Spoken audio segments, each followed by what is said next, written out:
Next 2 shots. My own gun.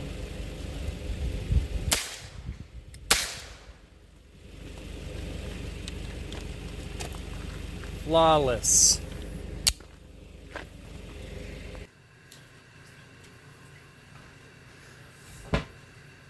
Alright guys, I am going to show you how to assemble my compact frame.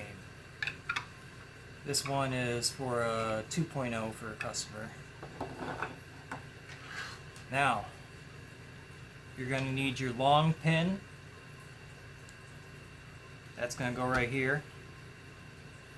You're going to need your short pin. That's going to go right here. The AEA Defender comes with 3 pins. We don't need that. We only need the 2. Let me show you. That is where they go. Just like that. Now, first thing to assemble, you're going to take your trigger bar, or not trigger bar, I'm sorry, but the this bar right here just actuates the mechanism on the hammer, and you want it placed in just like this. This part right here facing up. Now you're going to take your spring, and it has a little hook on it, and that hook goes underneath like that. Just like that. And we're going to put it over the small pin. Now I'll bring it back up and show you.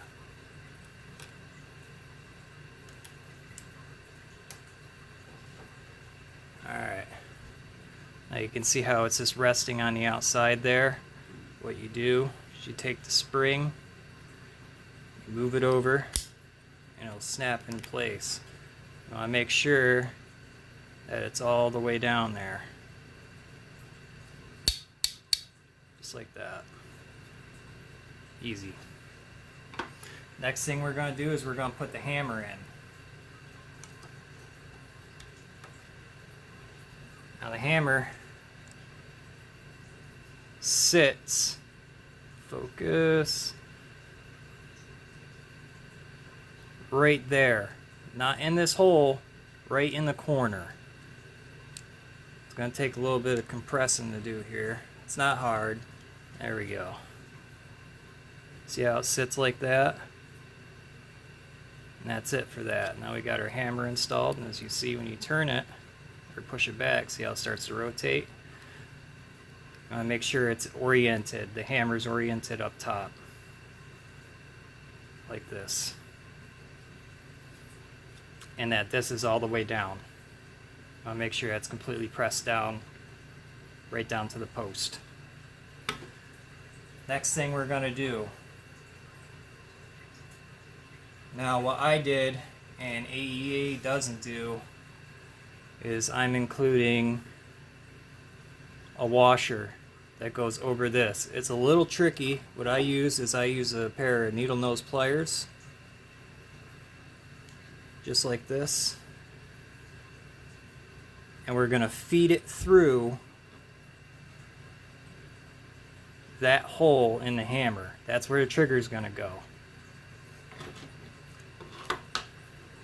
So you pinch your trigger bar right here like this, and we're going to go like this through that hole into this, onto this resting point right here. It's got a hole on it, well, semicircle, but that's where it's meant to be.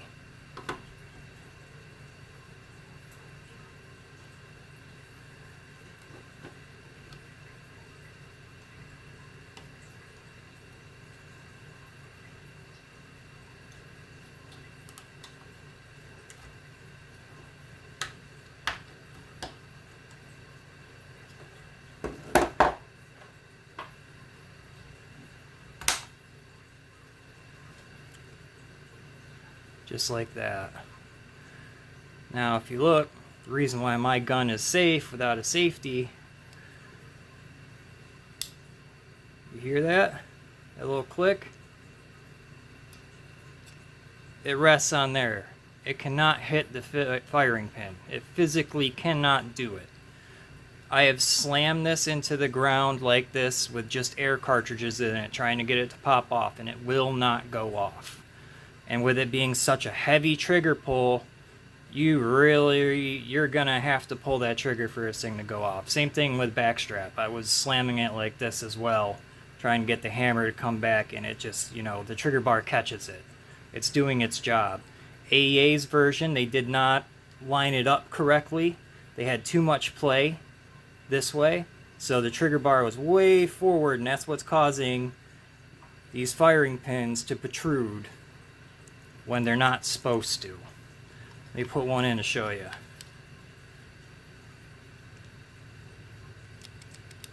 It is impossible for it to fire. They made a lot of mistakes making this, and I fixed a lot of them. I also, it looks much better in my opinion. It didn't need the full-size grip. 2 fingers is plenty enough for a gun that has 0 recoil. So, alright, let's continue. Put your firing pins in.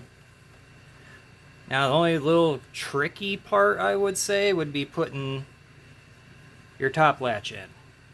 Not a big deal. It's really not that hard. Just when you put it in, make sure you got a hold on the back side of this, so that way it doesn't flop around. I'm going to show you a little trick here.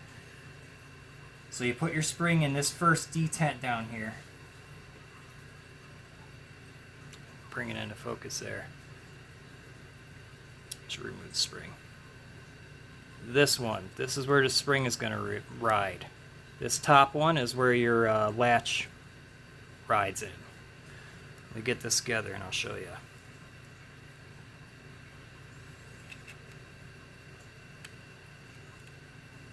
Just like that. And see how I'm holding it? I'm not putting pressure on any of the other parts. I am just doing it just like this. Now when we snap it together, we're going to have to push this spring forward from the back, and I'm going to show you why. So we put this together like this. I also use nuts instead of the way they did it with just self-tapping screws, so you can take this apart as many times as you want and have no issues with it. You can also tighten it down to where it needs to be tightened. I recommend that you put blue Loctite in these and let it sit for a day, so that way it cures nice, so that way they don't back out when firing. We're going to push it together. Now if you look, I can't really get a good angle, but that spring is slightly cocked, and that's why there's a little bit of a gap here. So push it forward just a little bit. Check for function. Perfect. Check for trigger function. Perfect. Well, I just lost one of my bolts, but that's okay. But yes, this is how it goes together. And then pretty much after that, the only thing that you're going to need to do is put your screws in. So let's do that. Might as well, right? Well, that's the one that lost a bolt, so we'll go with this guy here. Or lost a nut, rather. This is the bolt that you're going to want tight. You really want to put some force on this one to make sure these guys, don't come out. But super simple to do. This is not a hard job. This is nothing to be scared of. It's very easy. In fact, it has less moving parts than, the AEA version. You put a lot of force on it, and you see? If I get a focus there. I already fired this one. You can see that's another thing that they messed up on. My frame is taking the force, not the firing pins. And I'm pretty sure that's why he had, double fires. You see those rings? That's the paint from the cylinders. And that's pretty much it. And she's ready to go. I'll go grab some tape real quick and show you fire order. Bottom, top. That easy. And look at how thick that frame is. This thing is not going to break. I could probably run this over with a truck and it'd be fine. My other 2 frames broke. In fact, I'll show you where they broke. Be right back. Alright. We're back. We are back. Look at this. Gen 1. Look at that. Crappy, thin plastic that just completely snapped off. $400 down the drain. Look at this. Gen 2. Look at this. Look at that. Look at how thin that shit is. Junk. $400 down the drain. Not with my frame. Let's compare.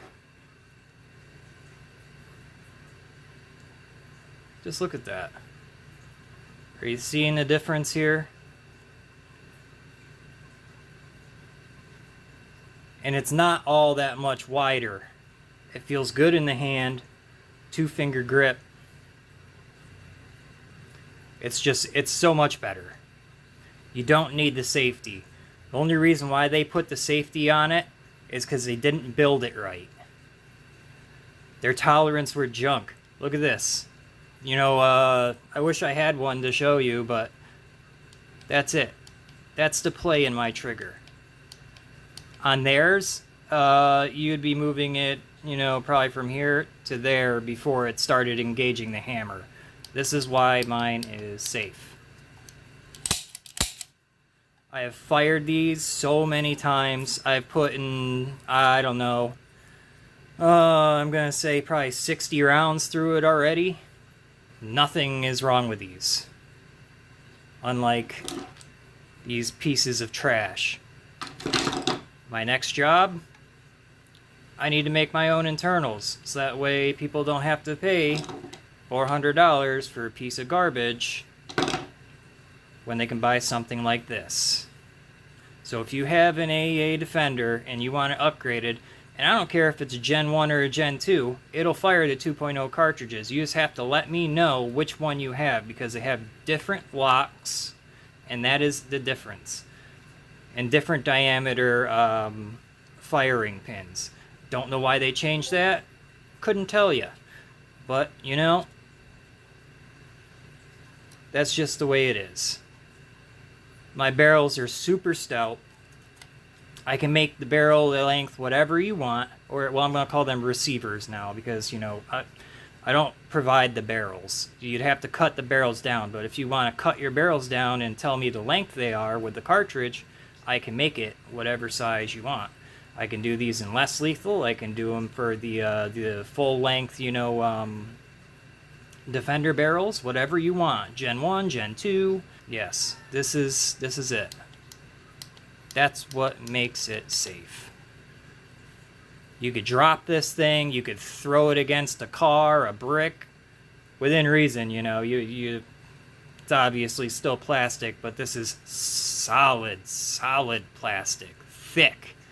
This is, I think, let me think here, 4.5 millimeters thicker on each side. Doesn't sound like much, but it is, especially when you're considering, you know, look what was holding that versus look what is holding that. Clear quality difference here. If you want one, let me know. I'm reasonable with my pricing. I'm going to include the hardware. You're going to get the nuts, the bolts, the washer. You're going to need the internals from your old Defender, but this is a massive upgrade. So if you got a, you know, Gen 1, you want to upgrade to a Gen 2 without spending $400, come to me. If you put Gen 2 cartridges in there, this is what's going to happen. Because I tried it. Because I hated this ugly school bus yellow that they sent when I ordered a black one. Didn't get an email saying that I'm getting a yellow one, but hey, whatever. Figured paint it. But this is your future using Gen 2s on a Gen 1 frame. I promise you. Like, just... God, that's not even...